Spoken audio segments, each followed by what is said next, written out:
Dave McKay, Dave McKay? who's just accepted the job. What? Anybody, I don't care who we play, we're going to score goals. Still, Spurs moving around. Always someone wanting the ball, someone moving into space. There's Mackay. They called him hard, but they didn't know what that meant. They didn't see what it cost. Dave McKay broke his leg, then broke it again. And when he came back different. He didn't just tackle, he judged. He didn't forget fouls. He remembered faces. And when someone mocked him, when they smiled after a foul, when they tested the leg, he rebuilt from bone and pain. Mackay didn't shout. He stared, and they felt it. He didn't talk. He struck. And when he struck, he made sure they never forgot. There were rules in his head. Unspoken laws. Hard men. He respected them. Liars. He hunted them. Peacocks and provocateurs. He humiliated them. This isn't a tribute, it's a warning. For 5 men who crossed the line. Some were dirty, some were brilliant, some just smiled too much. But all of them made the same mistake. They thought Mackay would let it go. He didn't. He kept receipts. He made enemies. And he made sure their names stayed written in stone. Subscribe before another name gets wiped from the game. He kicked the wrong leg. That's how it started. Not with a fight. With a foul, Mackay never forgave. Billy Bremner didn't look dangerous, but Mackay didn't judge by height. He judged by intent. And Bremner was all intent, sharpened into elbows, snide kicks and silent smirks. Their clubs clashed like broken glass. Spurs versus Leeds. Mackay versus the man in white who never stopped fouling small. Bremner played clever dirty. He fouled in shadows. He timed it so the referee never saw the worst of it. And when he got away with it, he smiled. Then came the one moment Mackay couldn't forget. Not just a trip, not just mistimed. Bremner kicked him in the leg Mackay had already broken. Twice. No warning. No mistake. Bremner claimed, "Honest Dave, he fell over my leg." Mackay never accepted that. He carried the moment like a loaded weapon. Years later he spoke. He was a brilliant little player, but a dirty little bastard. He kicked me in the leg I'd just come back from breaking twice. If he'd kicked the other one, I could have accepted that. But he kicked the broken one, and that really annoyed me. I could have killed him that day. That wasn't theatre. That was motive. Mackay didn't hate for no reason. He hated when a man crossed the line and smiled like it meant nothing. Bremner did that, and Mackay made sure the world remembered. Then came the moment, captured in a still frame, frozen in football history. Mackay's fist at Bremner's collar, jaw locked. Not angry, worse, measured. The papers called it leadership, but Mackay knew better. That wasn't passion, that was restraint, right before it cracked. Some players get fouled and move on, some forgive. Mackay didn't. He put names in his head, and Billy Bremner never got out. They didn't just foul Mackay, they fouled everything he stood for. Johnny Giles was a schemer. Norman Hunter was a butcher. And together they made Leeds the most feared team in England. Not for their brilliance, but for their violence. Don Revie gave them permission, and they took it further than anyone. Mackay didn't hate Leeds because they were strong. He hated them because they were smug about their damage. They played dirty, then whined about injustice. They hurt opponents, then cried foul when they got it back. Giles played like a hitman in silk. Hunter played like a man with nothing to lose. Together they turned matches into mines. And Mackay saw right through it. He called them out. Don't tell me they were hard but fair. They were dirty. Giles had talent but used it with poison. Hunter didn't care who he broke. What made it worse? They targeted leaders. Mackay, Charlton, Moore. They picked men who stood tall and tried to bring them down with boots and knees and late tackles from behind. They weren't trying to win, they were trying to erase. One match. Mackay warned Hunter before kickoff. "Try that nonsense on me today. I'll finish your career." Hunter backed off. Giles didn't. So Mackay did what he always did. He remembered. He stored it. And when the ball came loose, he left a message of his own. Studs first, timed clean but felt dirty. There were no apologies, just balance. Because to Mackay, men like Giles and Hunter weren't competitors. They were cowards disguised as hard men, the kind that laughed in the tunnel, then limped off pretending they'd done nothing wrong.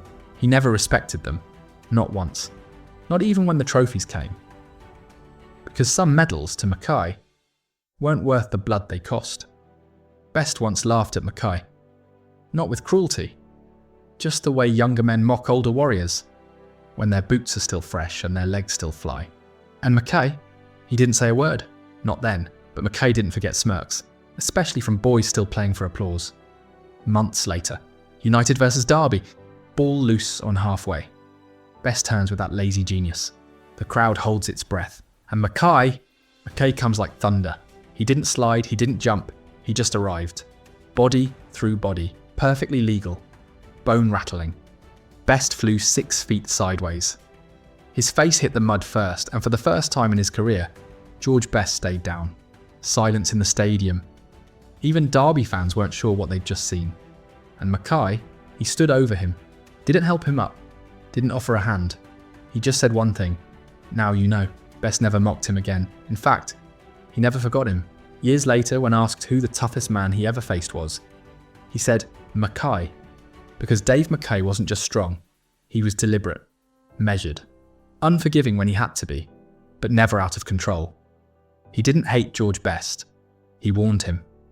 That respect in football wasn't handed to you for dribbles. You earned it. Or you got flattened. He wasn't just a forward, he was a fuse with boots on. Francis Lee didn't enter games, he ignited them. And Mackay? He saw it long before the world did. The short-tempered swagger, the smirk before the storm. He didn't trust it, didn't rate it, didn't forget it. The 1975 fight with Norman Hunter made headlines. Fists flying, knees crashing, blood boiling. But Mackay didn't flinch, because to him, that chaos had been lit long before the first punch was thrown. He once said quietly, "There's a difference between playing hard and playing dirty." Franny knew the second one better. He wasn't just disgusted by the brawl, he was disgusted by what provoked it. The way Lee baited defenders, the way he grinned after setting fires. Mackay didn't hate the hit, he hated the bait. That's why the feud ran deeper. Not with Hunter, but with Lee, the man who poured petrol, lit the match, and walked away laughing. And if Mackay held a grudge, this one burned hotter than most. Because what he hated most was someone who made a mockery of the code. Dave McKay didn't fear enemies. He'd faced harder men than most could name. But he never expected the betrayal to come from the stands, Swindon Town. A club he tried to build, a name he tried to raise, and one move broke it all. He sold Don Rogers, the golden boy, the fans' pride. No warning, no tribute, no comfort, just gone.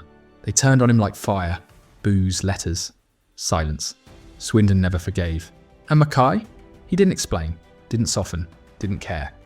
Because for him, loyalty was never to comfort, but to what the job demanded. He once said, "If you blink when it's time to be cruel, you lose everything." He didn't blink. The same man who stared down Bremner fought through shattered legs and walked through fire in Derby, stood alone in a club that now wanted him gone. But he never apologised, because Mackay understood what many never will. Sometimes doing what's right means losing what's loved. They painted him as a coward, a man who ran from Brian Clough, a shadow in another man's tale.